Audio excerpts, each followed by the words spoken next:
आपको पता है इस टर्मरिक को गोल्डन स्पाइस भी बोला जाता है। उसके बहुत सारे रीजन है। खाना बनाते वक्त यूज होने वाली ये हल्दी टेस्ट और कलर तो देती ही है, पर इसके हेल्थ बेनिफिट्स होने के कारण इनको बहुत सारे होम रेमेडीज में भी यूज किया जाता है। अब जानते हैं हाइड्रेंजिया फ्लावर के बारे में। तो ये हाइड्रेंजिया प्लांट कूलर क्लाइमेट्स में ग्रो करता है, जैसे कि हिमालयन रीजन हो गया या नॉर्थ ईस्टर्न स्टेट हो गए।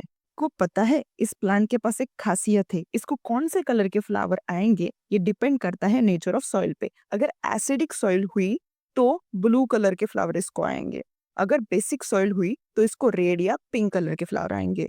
अब जानते हैं ऑल्फैक्टरी इंडिकेटर्स के बारे में। हमारे अराउंड कुछ सब्सटेंसेस ऐसे होते हैं जिनकी ओडर या स्मेल चेंज होती है जब उनको कोई एसिडिक या फिर कोई बेसिक मीडियम में रखा जाए।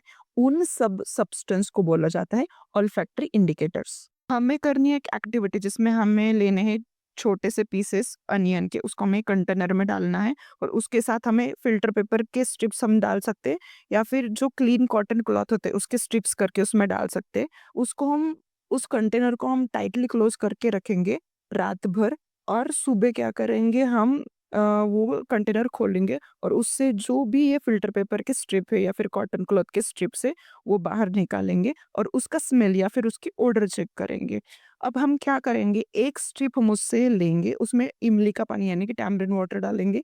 दूसरी स्ट्रिप लेंगे हम और उस पे हम डाल सकते हैं बेकिंग सोडा या बी बी ग्रुप का कोई भी सॉल्यूशन हम उस पे डाल सकते हैं। और उस पे अच्छे से वो जो ड्रॉप्स है वो स्प्रेड होने के बाद हमें उसकी ओडर चेक करनी है।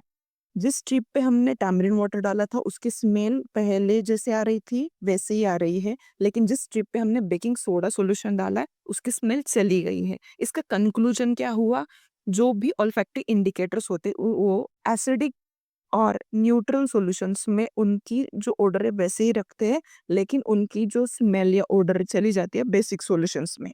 एसिड और बेस मिक्स होने के बाद हमें मिलता है सॉल्ट वाटर और वहां पे हीट भी रिलीज हो जाती है। तो इसी को बोलते हैं न्यूट्रलाइजेशन रिएक्शन। तो देखते हैं न्यूट्रलाइजेशन के day to day life examples. जब भी आपको चींटी काटती है तो वहां की स्किन हो जाती है रेड और वहां पे जलन होना स्टार्ट हो जाता है। वहीं पे अगर हमने मॉइस्ट बेकिंग सोडा लगाया तो वो जो इफेक्ट होता है वो पूरा का पूरा न्यूट्रलाइज हो जाता है और आपकी जलन कम हो जाती है। ऐसा होता क्यों है? क्योंकि जब भी चींटी काटती है तो वो इंजेक्ट करती है फॉर्मिक एसिड और बेकिंग सोडा होता है बेस, तो दोनों की रिएक्शन होके वो जो इफेक्ट होता है वो हो जाता है न्यूट्रलाइज। अगर किसी भी सॉइल में प्लांट्स की ग्रोथ अच्छी होनी चाहिए तो वो सॉइल ज्यादा एसिडिक भी नहीं होनी चाहिए और ज्यादा बेसिक भी नहीं होनी चाहिए।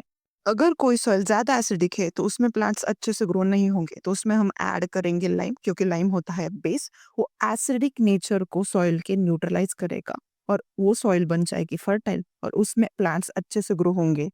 अगर कोई सॉइल ज्यादा बेसिक है तो उसमें हम मैन्योर और कंपोस्ट लीव्स डालेंगे तो वो वहां पे एसिड रिलीज करेंगे, उससे सॉइल का बेसिक नेचर न्यूट्रलाइज होगा और प्लांट अच्छे से ग्रो होंगे। जो भी केमिकल फैक्ट्रीज होती है उसमें से निकलने वाला वेस्ट वाटर एसिडिक नेचर का होता है। अगर वो वैसे ही रिवर या लेक में छोड़ा गया तो उससे रिवर और लेक का वाटर पोल्यूट हो सकता है।